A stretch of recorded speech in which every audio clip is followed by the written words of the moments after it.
Hey friends, Peggy Hall back with you from thehealthyamerican.org. Let's talk about TB, tuberculosis. Apparently, there is a TB emergency in the city of Long Beach. Now, Long Beach is in Los Angeles County. So when I was digging around for numbers to see if this was a bona fide emergency, I'm going to share with you exactly what I found, not only in the city of Long Beach, but in the county of Los Angeles. And then you can conclude along with me whether or not there is actually evidence for an emergency. But you know that these public agencies, they don't really care about the law. I know that personally because I've been in legal action against the county of Orange, and I did an update for you on that previously. So if you'd like to hear all about my victory, I would love to share that with you. We're going to talk about how you as an individual can avoid being pricked with that little TB test,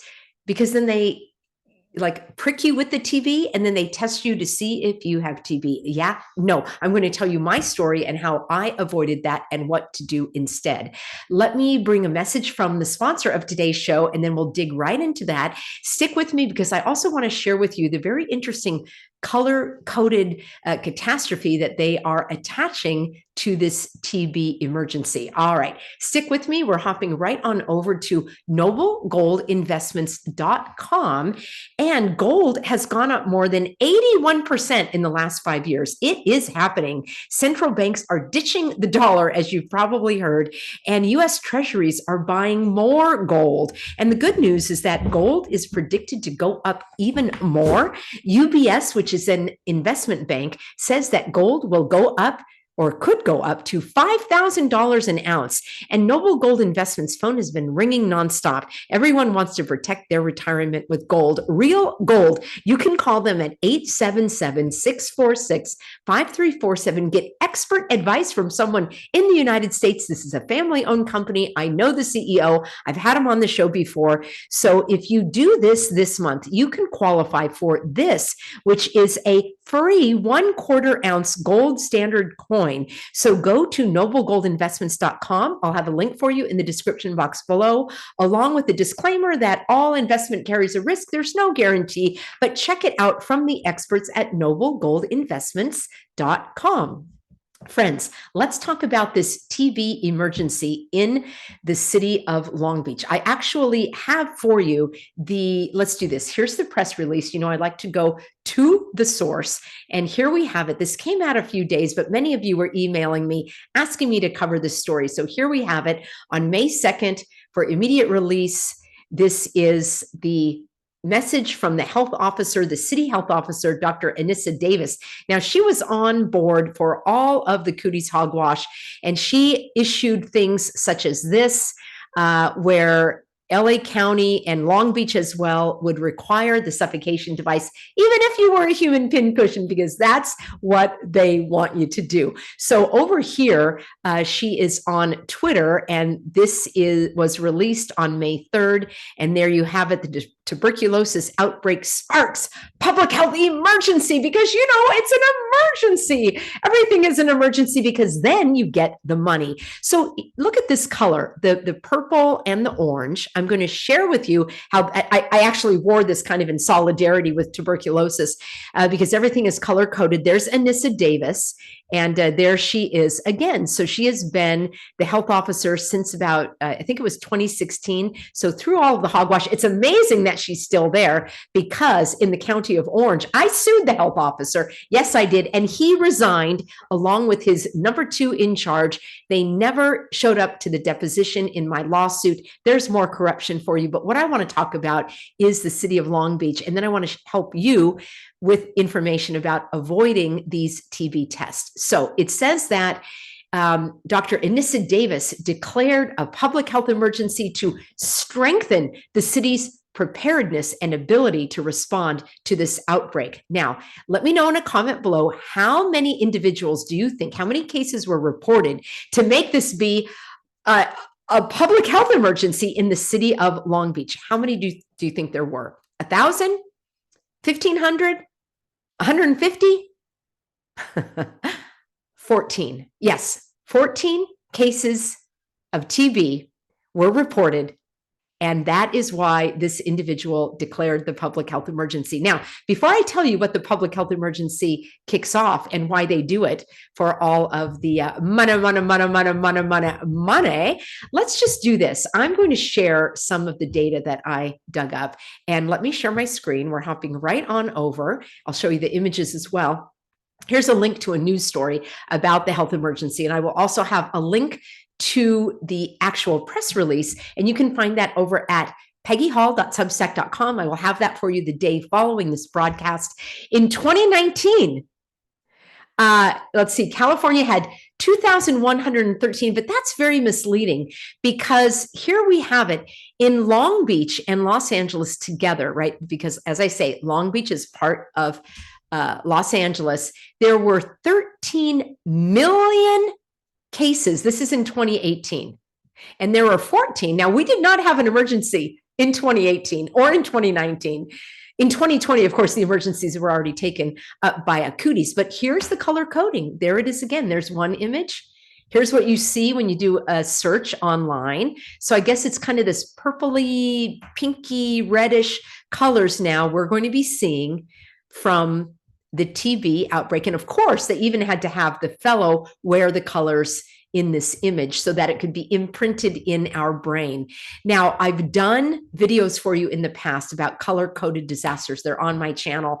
And of course, there was a color-coded disaster for Lahaina. There was a color-coded disaster for the Zika. There was a color-coded disaster for cooties. There was a color-coded disaster for Ebola. And now we have these colors for TB. Now, let me do something for you. And I want to share with you why they call for this emergency. So I just copied and pasted the information. Actually, we'll go right over to the press release itself.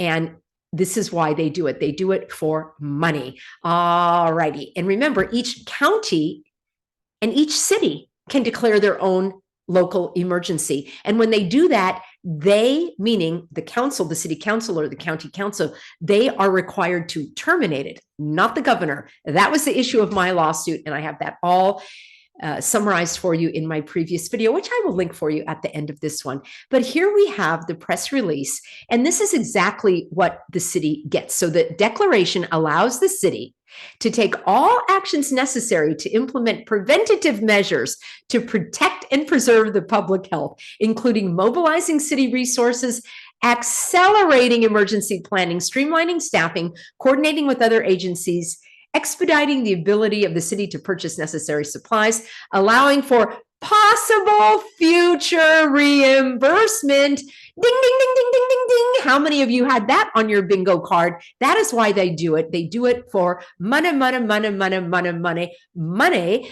because the law, and I know the law by heart, and it's Health and Safety Code 101080, which states that a local health emergency can only be called if the potential is going to overwhelm the local city's ability to actually take care of this. For 14 people, you think the city of Long Beach is not going to be able to take care of 14 people? They don't have enough hospital beds. They don't have enough medicine. They don't have enough doctors. Well, I'll tell you, it's a city of about 500,000 people. And at Long Beach Memorial Hospital, they have close to 500 hospital beds. And there are 14 individuals that have TB, and that's been declared an outbreak so that the city now can say that they are inept and they are unable to take care of these 14 individuals who, by the way, were mainly indigent, very sadly. So as I go on to find out, it says that most people who are at risk are people who have recently been infected with TB or persons with medical conditions that weaken the immune system, people who are experiencing homelessness, because in California, you cannot say that they are homeless. You can say they are, I think it's lacking shelter. They're the shelter deprived, shelter injustice, something like that. And people who use illicit substances and people with HIV are also at increased risk of becoming infected with TB. Now, let's talk about you. Hopefully you don't have it. You haven't been exposed to it. But if you are being required to show a negative TB test to get into school or to become a teacher or to become a nurse, you can do what I did. So when I was getting my job as a community college instructor, I don't think they actually had the students show the negative TV. I could be wrong, but I was required.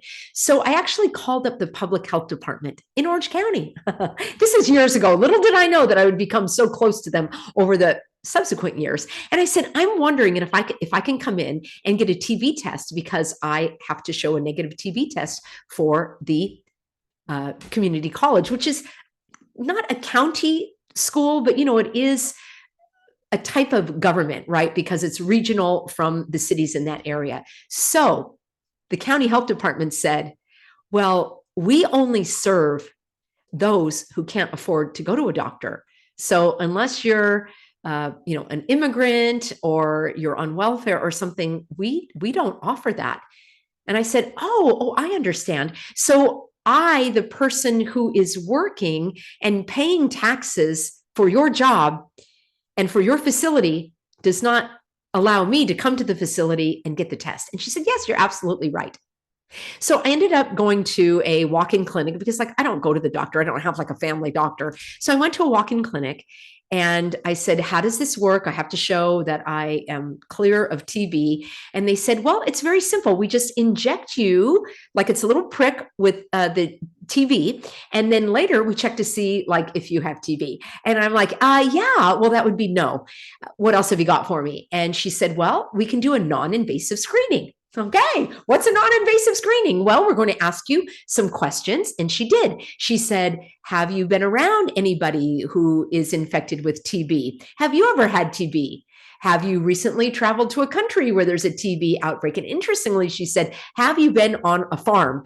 And were you wearing shoes? It was a very strange question, but apparently we're told that you can track TB from farm animals on your shoes into your home. So I said, no. And then she looked at me. She said, stick out your tongue. It looked like I was healthy. And she cleared me as being cleared for not being infected with TB. So that's exactly what you could explore in your situation. There are some nursing students who went through and got a blood draw to show that they were not infected with TB. And I suppose, although I wouldn't do it, but I suppose you could get a chest x-ray to show that your lungs are clear as well. Friends, you know that I am standing up for our rights to not have these public health officers impose their medical requirements upon us. I live in freedom. Ideally, I live in freedom. That is what I'm fighting for. And I reject all of these shenanigans that these health agencies are trying to inflict upon us. So what say you? 14, does that really indicate a massive catastrophe that the city of Long Beach is unable to handle on its own? Or do you think this is just a ploy for money? All right, friends, I appreciate you being on board. I look forward to seeing you in tomorrow's broadcast, and I'm so grateful to have you on board as we march this all the way to heaven.